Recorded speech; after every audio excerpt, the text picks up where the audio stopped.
Hola, my name is Irene and welcome back to my channel. Happy 2025! Happy New Year to everyone. I know I'm very late to this, but I had like a very busy start of the year of 2025. I had to get back from Spain, coming back to work. I was sick, so lots of things. So I didn't have time to record anything. But I wanted to make this video before it was too late. I wanted to talk to you about my favorite books of 2024. It's still January, so I guess it's still a good time to do this and talk to you about my favorite reads, what were my impressions on them, and yeah, recommending to you some new favorites, and also to give you opportunity to talk to me about what were your favorite books of the year. So yeah, this could be the video for today. Maybe you have noticed that I had changed my microphone. I know the sound in some of the previous videos wasn't good, very good. So I'm trying to improve the quality of the sound in the videos. I hope it's okay. It's my first time using this it's my first video. I just hope that everything is fine and working well. So yeah, please bear in mind, have a bit of patience with me because yeah, it's the first time that I'm using this micro. So yeah, I'm going to talk to you about my favorite books of 2024. They are not going to have a particular order. These are all books that I rated 5 stars, I think. Quédate ahí. These are all books that I rated Millie. These are books that I rated 5 stars. So these are all like books that I really enjoy and love. These are all books that I will recommend. This doesn't have a particular order apart from the my favorite of the year, that which I have like pretty clear which one is it, and I will talk to you about at the end. So I guess I'm going to start a bit chronologically, talking to you about like the first favorites that I read at the beginning of the year and go like this until the end of the year, apart from what I say my favorite one. So the first book that I rated 5 stars in 2024 was Fourth Wing. I don't know if this book like needs a lot of explanation. It was all over the internet. Everybody was talking about it. It was like a huge phenomenon. I just want to say that I didn't think that I would love it as much as I did. I used to read fantasy when I was a kid, maybe when I had like 12 or 13. I wasn't like really into fantasy, but I read some of the books, of course. I'm a Harry Potter fan. I had read The Hunger Games, so things like that were my thing. Yeah, I stopped reading it like many years ago, and I didn't think that I would enjoy like a fantasy book again. I used to think that it would be like too complicated to follow, that to be learning about a new world, I don't know, like I couldn't be bothered to do that. But because everyone was talking about the book, and honestly, because it has dragons on it, and dragons are my thing, I was like, I'm going to give it an opportunity. I started 2024 reading this book. I think maybe I started reading it at the end of 2023. I don't remember. But yeah, it was the first book that I finished, and it was a 5 star for me. Like, I absolutely loved that book. I was obsessed with it. I was thinking about it after I finished it. I was very surprised that I enjoyed it as much as I did. So for the ones that were living under a rock all this time and don't know what Fourth Wing is about, the protagonist is a girl named Violet. Lives in a world where you can be a dragon rider, and you have to go to a special academy for dragon riders and basically go through all these tests to get to the school and to receive this education. And in all these tests is very there is a big possibility that you may die if you pass like the initial test that is super dangerous and a lot of people die there. You are like introduced to a dragon, but you have to be lucky enough for the dragon to choose you. Basically, that's the main thing. The I guess what I really liked about the book, it was that it wasn't very fantasy heavy. It's been described as a romantasy book because it has like elements of fantasy, but the romance there is like really, really important. Maybe is what I needed at the moment, but yeah, I really love that book. I read after the second book, Iron Flame, but it's true that I didn't like it as much. I was excited to read it, of course, because the way that the first book finishes, I'm not going to tell any spoiler, but the way it finishes, it leaves such a cliffhanger that you want to keep reading the second one. But yeah, the second one felt a bit repetitive. It's true that for me it was a bit too long. I would say I think with like 150 pages less would work the same. It didn't feel the same. But I'm very excited for the third one. The third one is coming out in a few days. I think is next week. So yeah, I'm very excited to read it. I don't know if this is the last one of the series. Probably. I'm very excited to see how the story ends. So yeah, that was my first 5 star of the year. The second book that I rated 5 stars is called "I'm Glad My Mother Died" by Jeanette McCurdy.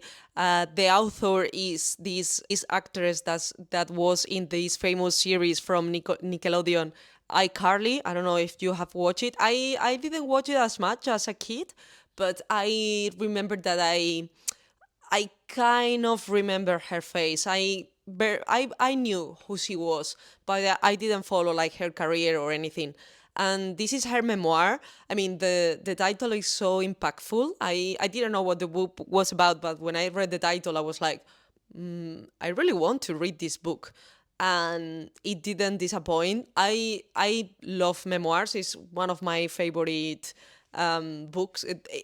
One of my favorite genres to read. This book is about her story as a kid actress and how the industry has so much pressure on these kids and how this abuse happens all the time when you are like very young and you are like an actor. You have to work a lot of hours. You have a lot of pressure from the way you look, things like that. And then her relationship with her mom, that her mom was obsessed with her career and she was kind of living her life through her, and she was mirroring her own traumas and her own experiences on her. So it's a tough book to read. Also, it has a lot of like black humor. She explains everything in a very, I don't know how to describe it. Like you are laughing sometimes, and then you feel a bit guilty to be laughing at such a serious topic.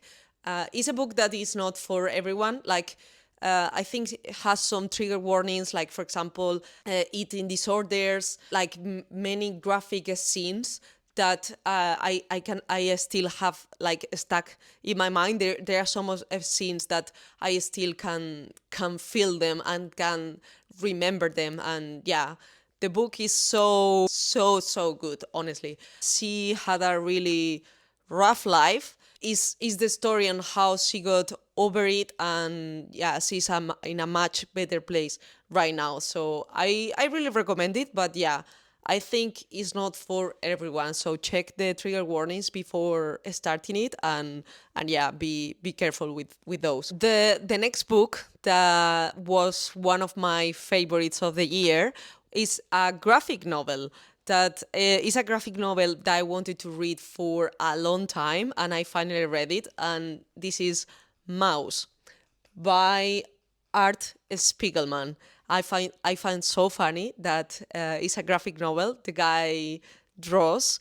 His name is Art. Well, it's Artie, but yeah, he called himself Art. This is the story. I mean, this is a very famous book that has been around for a decent amount of years, so maybe many of you already know it. But yeah, this is a book that features his father's life. He starts telling the story of his father's life, which was a Jewish person that was taken to a concentration camp, how this experience shaped his life. It's very emotional book, also because of the way that is described. You can see the Jewish being pictured as mice. That's why in the cover you can see like two mice there, that are author's parents, and then the Nazis were pictured as pigs. It's a very clever way to talk the story and to tell such an important story. So the author is going to his father's house, and he gets interested about his life and start asking him like, can you talk to me about your life, what happened here, what happened there, because he didn't know like all the details. And his relationship with his father is very strange and very difficult, maybe because how this experience changed his father. And yeah, he's trying to understand his father a bit more and trying to improve his relationship with him. It's a beautiful book. The illustrations are really nice. It's tough to read, but it's totally worth it. So I will 100% recommend this book. My next five-star reads of this list is a book that I read thanks to my book club, and I like super grateful that I read this book, and that is Pachinko. This is also one of I would say it's one of these modern classics that will stick around a lot of years. I have seen here on YouTube that a lot of people have already read it, so I'm a bit late to the party, but I really love this book. Also because I think it's one of the best historical fiction novels that I have read. Like, I learned so much about the history of Korea and how a lot of Koreans had to go to Japan, and what a pachinko was. I didn't have any idea of. I thought when I started, I thought pachinko was a name. I feel very ignorant now. But yeah, how the Japanese society was treating these immigrants that were coming to live there because they were desperate in their countries. So this is the story of a family. So you follow, I think it's 3 generations, how their daily life is. It's very focused of the story of Sunja, that is the little girl that was born in Korea and she had to move to Japan, and how her family survives in a society that was full of discrimination, racism. They have to live in a Korean neighborhood where they have like very small houses. When she has kids, the kids are not allowed to get the Japanese passport, so they are still Koreans, even though they didn't know the country that they were from, and the only country that they know is Japanese, and the first language is Japanese, but they still are not considered Japanese. So it's very interesting to learn about this part of history that I didn't have any idea about. And I guess this is something that is still happening in lots of places. It's a really beautiful book that I enjoy so much. I know there is a TV series, I think, and yeah, I really want to watch it. But yeah, please read Pachinko. Is such an important book. The next book on my list is another memoir. What a surprise. And this one is called Consent, a memoir by Vanessa Springora, where this is a memoir where the author explains her sexual abuse experience with an author that was much older than her. So when the relationship started, she was 14 and the author was 49. So a huge age difference. Crazy to think about that. And this happened like in the 80s, so it wasn't like that long ago. The book is very honest, very brave. She explains everything like in a very clear way, her memories, yeah, everything that happened. And again, probably not a book for everyone. Huge trigger warning here that we are talking about sexual abuse, but yeah, such an important book to read. We have to read about these experiences. And one of the things that I really like about this book is like her face is on the cover, and I think this makes you think like as well in the case of Giselle Pericot, the shame has to change sides. Like we cannot be afraid or show in our faces because we faced sexual abuse and because we are the victims. They should be the ones that are ashamed of that, not us. So, in a much cheerful note, because it seems like I have only read like tough and sad books this year. I didn't, but yeah, the next book on my list is If Cats Disappear from the World by Genki Kawamura. I hope I'm pronouncing that correctly. This book was so sweet and so nice to read. Like, I've been getting more and more into Japanese literature and I'm loving it so far. It's about a guy that discovers that he's going to die very, very soon. He doesn't know exactly when, but very soon. So suddenly, death itself appears to him and asks him to make a pact. Like, okay, if you want to live one day more, what would you be willing to give up? And so the guy starts to make things disappear from the world to live one more day, and that's how the novel starts. It's so interesting to makes you reflect about your own life. Like, okay, if I had this situation, what would I be willing to give up? Like it could be music, movies, books, a person, cars. I don't know, like so many things. It's a very short read. I guess you can read it like in one day. And yeah, it makes you like it made me think a lot after I finish it, and I still think about that book. So yeah, I will recommend it like for sure. The next book that I want to talk to you about, I mentioned it before in this book, and this is a favorite this year because of the plot and also because of the reading experience. And the book that I'm talking about is a good girl's guide to murder by Holly Jackson. I listened the audiobook of this book and it is just what I needed at that moment. It was a book that was super entertaining, that it was like listening to a true crime podcast. The protagonist is trying to solve a murder that happened in her hometown. One guy from the neighborhood is accused, but she's sure it wasn't him. So she's trying to solve the case. And she starts like doing some interviews in the neighborhood. She's doing some research. And this is the girl, I think she's in high school and she's doing it like for a class project. And it's so funny because when she's interviewing people, you can then in the audiobook, you listen to the recording as is a recording. So it kind of feels like a true crime documentary or podcast.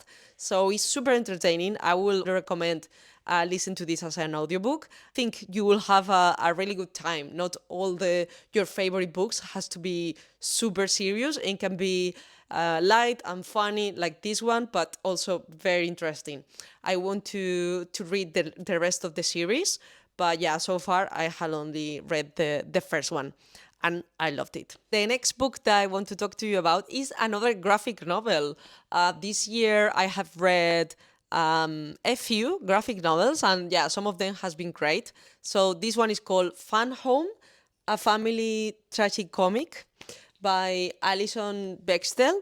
I was surprised when I was doing some research about the book that this woman was the one that created the Bechtel test that I didn't know that was her. So that was interesting to find out about. This is another like memoir, but written in a form of a graphic novel where she's explaining her family life. Is very funny that the book is called Fun Home. That comes from funeral home because they lived in a funeral home. Like their family has this business and they were living next to it. So yeah, that was yeah, an interesting title. I think was very very clever there. And yeah, she explains like her relationship with her family, also for her being a queer person, how she navigated that. Super interesting, and also with abusive father. I guess there is there is like a link here. I don't know what happened in 2024, but well, this is what I'm reading these days. So super super interesting. Is it has a lot of dark humor as well. And yeah, I really loved it. So yeah, I'll recommend it to you. It's very easy and fast to read. So yeah, there is my recommendation. We only have two more left. One of the ninth book that I really loved this year. It was a kid's book, and it was a book that I didn't know it existed until a few months ago.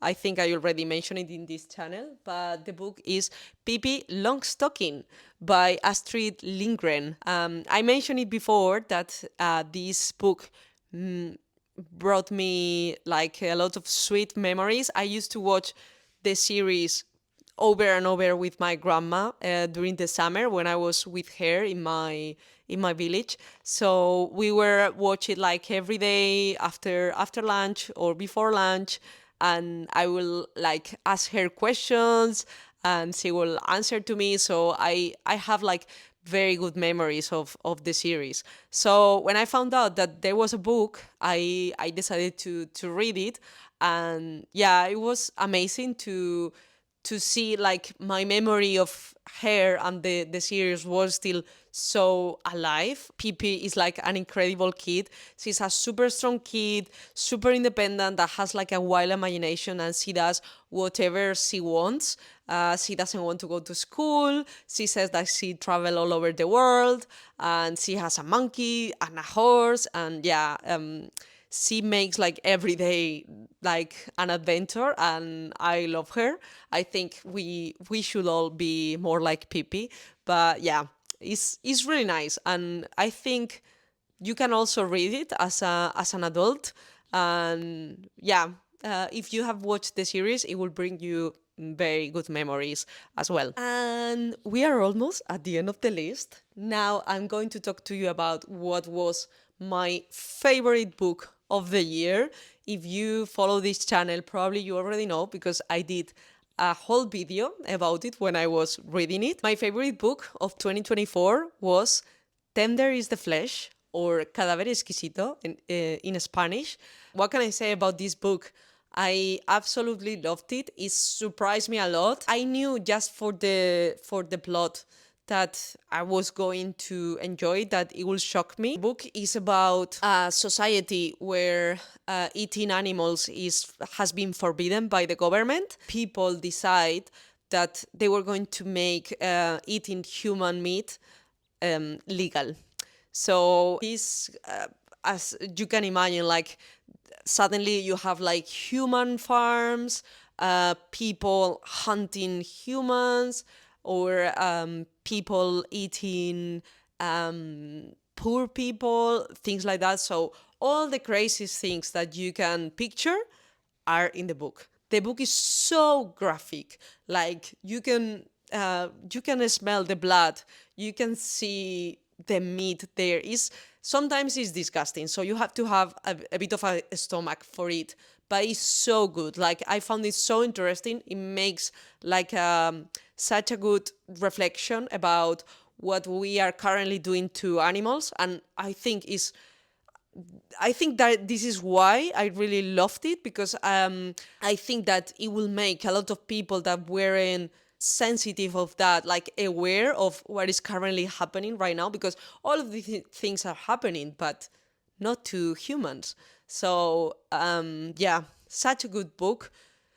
You have to have a stomach for it, not for everyone, but yeah, I want to keep reading this author 100% because she's amazing. She's an Argentinian author. That's why I read it in Spanish. And yeah, I know she has a few more books.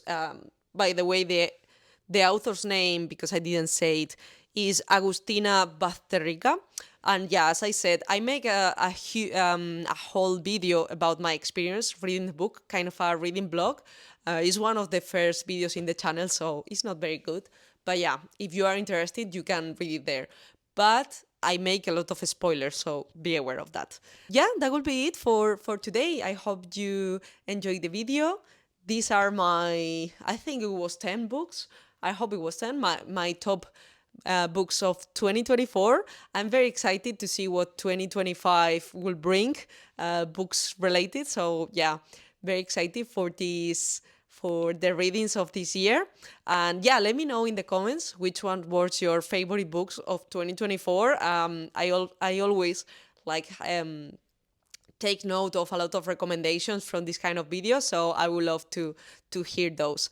And yeah, that's all for me. I will see you very, very soon. Ciao.